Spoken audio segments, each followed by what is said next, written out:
হারির বাচ্চাটাকে এই বাড়ি থেকে বের করতে হবে। মা, অনেক খিদে পেয়েছে, কিছু খেতে দাও মা। আমি কালকের কিছু পোড়া ভাত আছে, এইগুলো খা।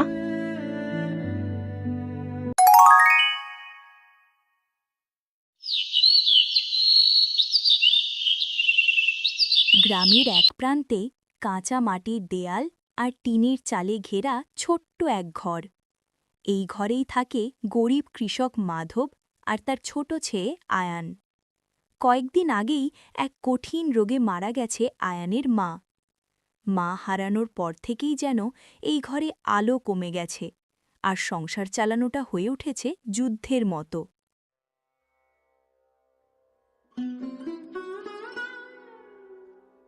কিরে আয়ান, এখনো বিছানায় পড়ে আছিস কেন রে বাবা? সূর্য তো অনেক উপরে উঠে গেছে, তুই কি আজ স্কুলে যাবি না? উঠবো বাবা, কিন্তু স্কুলে যাওয়ার আগে কিছু খাওয়া দরকার। না খেয়ে কিভাবে যাব বাবা? হ্যাঁ রে, দরকার তো, কিন্তু সকাল সকাল আমি মাঠে না গেলে দিনের শেষে চালটুকুও জুটবে না। তখন তো কিছু না খেতে পেয়ে থাকা লাগবে বাপ। বাবা, আমি জানি তুমি অনেক কষ্ট করছো, কিন্তু প্রতিদিন রান্না করতে করতে স্কুলে যেতে অনেক দেরি হয়ে যায়। আমি পড়ালেখা করতে চাই বাবা। কি যে করি বাবা, তোর মা থাকলে আজ হয়তো এতটা কষ্ট করা লাগতো না। বাবা, একটা কথা বলবো, যদি তুমি কিছু মনে না করো তাহলে বলতে পারি? বল বাবা, তুই যা বলবি আমি তাই শুনবো। তুই তো আমার সব কিছু রে বাবা। আমার একটা নতুন মা লাগবে। নতুন মা যদি তোকে ভালো না বাসে, যদি তোকে কষ্ট দেয়, সৎ মা তো কখনো অন্যর ছেলে সন্তানদের ভালোবাসে না বাবা। বাবা, একলা বাড়িতে থাকতে আমার খুব ভয় লাগে। আমি শুধু কাউকে মা বলে ডাকতে চাই। আমি কখনো তোমার কাছে অভিযোগ করার মতো কিছু করব না বাবা। ছেলের ভবিষ্যৎ, ছেলের একাকিত্ব, সবকিছু ভেবে মাধব কঠিন সিদ্ধান্ত নেয়। গ্রামের ঘটকের মাধ্যমে মাধব বিয়ে করে মালতী নামের এক মেয়েকে।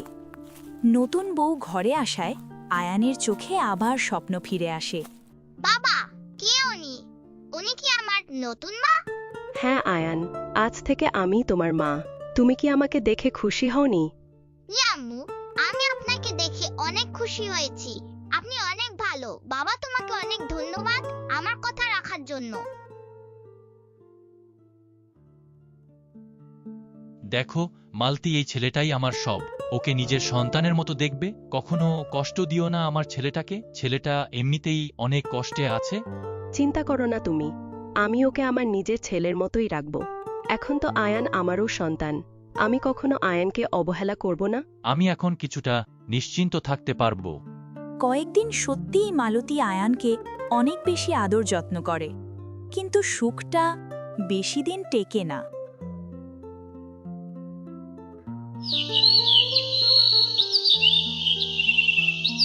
একদিন মালতী জানতে পারে তার গর্ভে সন্তান এসেছে। সেদিন থেকেই আয়ান যেন তার কাছে বোঝা হয়ে যায়। এই আয়ান, বালতিটা ভরে আন, বাড়িতে কিছু কাজকর্ম করতে পারিস না? মা, আমি কিভাবে আনবো এত বড় বালতিটা? টিউবওয়েল থেকে জল উঠানো খুব কষ্ট হয়ে যায় আমার জন্য। কি তোর এত বড় সাহস আমার মুখে মুখে তর্ক? আমার পেটে বাচ্চা, আমাকে দিয়ে কাজ করাতে চাস? আমি গোসল করে এসে যেন দেখতে পাই কাজ শেষ হয়েছে।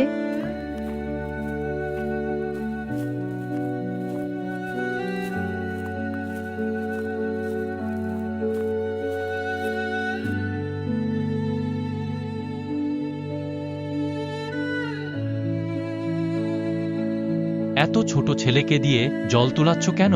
কাউকে দিয়ে তোলানো যেত না? আমি নিজেই চাইছি জল আনতে, কিন্তু আয়ান তো আমার এই অবস্থা দেখে কাজ করতে দেয় না। আমি সব কাজ করি, ওকে দিয়ে আমি কোন কাজ কাম করাই না। ঠিক আছে, তোমার শরীরের অবস্থা কেমন? তোমার যত্ন নিও, আর হে ওকে দিয়ে এমন কাজ করাবে না।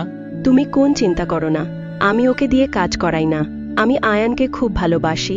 আমি কাজের জন্য শহরে যাব, কিছুদিনের জন্য তুমি আয়ানের খেয়াল রেখো। ঠিক আছে, আমি আমার নিজের সন্তানের মতো করে আদর যত্নে রাখব।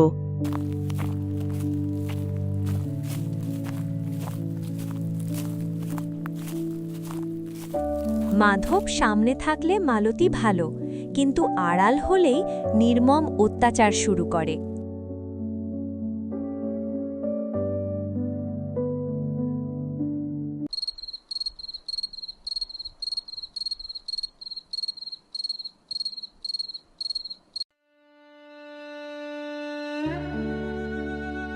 মা, তুমি কেন আমাকে একা রেখে চলে গেলে?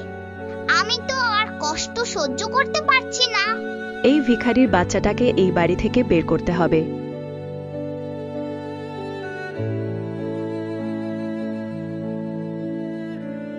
মা, অনেক খিদে পেয়েছে, কিছু খেতে দেও মা। আমি কি তোর কাজ করার জন্য এই বাড়িতে এসেছি? সারাদিন তো শুধু খেয়ে পরে ঘুমিয়ে দিন পার করছো। আমি সেরকম কিছু বলিনি আম্মু, আসলে আমার অনেক খিদে পেয়েছে তো তাই বলছিলাম। যা, কালকের কিছু পোড়া ভাত আছে, এইগুলো খা।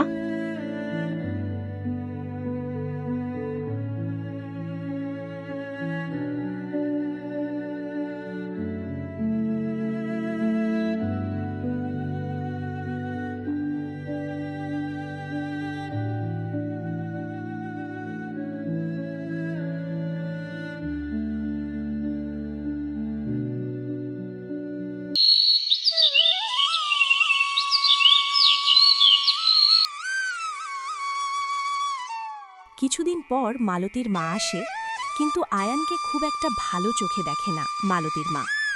এই থালা বাসনগুলো মাজ, তারপর কাপড় কাচ, তারপর আমার পা টিপবি। মা, একটু কাজ করলে আমি তো আজ স্কুলে যেতে পারবো না।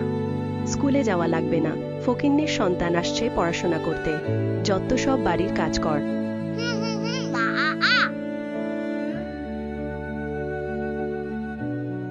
শোনো মালতী, এই ছেলেকে কোনোভাবেই নিজের সন্তান মনে করেছ না। পরে তুই ঠকে যাবি। বাবা গেলে ছেলেটাকে চাকরির মতো খাটাবি, কিন্তু আয়ানের বাবার সামনে ভালো ব্যবহার করবি। হ্যাঁ মা, আমার সন্তান রাজার মতো বড় হবে। আর এই চাকরির বাচ্চা তো আমার মাথা খেয়ে বসে আছে। মাধব তো আয়ান বলতে পাগলো।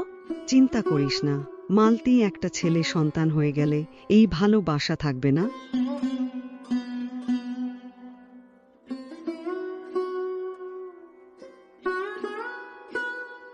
মাধব শহর থেকে আসার পথে রাস্তায় আয়ানের স্কুল মাস্টারের সাথে দেখা হয়। তোমার ছেলে স্কুলে আসছে না কেন? তোমার ছেলেটাকে আমার অনেক ভালো লাগে, কিন্তু কিছুদিন ধরে স্কুলে আসছে না। কি বলছেন মাস্টার মশাই? আয়ান তো প্রতিদিনই স্কুলে যায়, আপনি বলছেন যাচ্ছে না? আয়ান ইচ্ছে করে স্কুল ছাড়বে না মাধব, নিশ্চয়ই কিছু হয়েছে। তুমি ভালো করে খোঁজ নিয়ে দেখো। স্কুল মাস্টারের কথা শুনে মাধব রেগে যায়, হতাশ হয়ে পড়ে। আয়ান, তুই নাকি স্কুলে যাস ঠিক মতো, কি হয়েছে বল? না হয় আমি কিন্তু তোর গায়ে হাত তুলতে বাধ্য হব। সব সত্যি কথা বলো। বাবা, আমি আর পারছি না। মা আমাকে সারাদিন কাজকর্ম করায়, কিছু ভুল হলেই আমার উপর অত্যাচার শুরু করে দেও।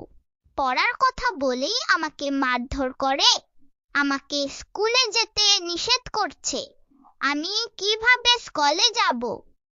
না, মাধব আয়ান মিথ্যা কথা বলছে। এতটুকু ছেলে হয়ে মিথ্যা কথা বলা শুরু হয়ে গেছে, লজ্জা করে না? না জানি তোর মা কেমন ছিল। ব্যাস, অনেক হয়েছে। আমি জানি কে মিথ্যা কথা বলছে, কে সত্য কথা বলছে। আর আমার অধরা ব্যাপারে একটাও বাজে কথা বললে আমি তোর জিহ্বা কেটে ফেলব। তুমি আমাকে ভুল বুঝতেছ। আমি তো শুধু... চুপ থাকে। আয়ানের জন্যই তোকে এই ঘরে এনেছিলাম, ওকে দেখে রাখার জন্য।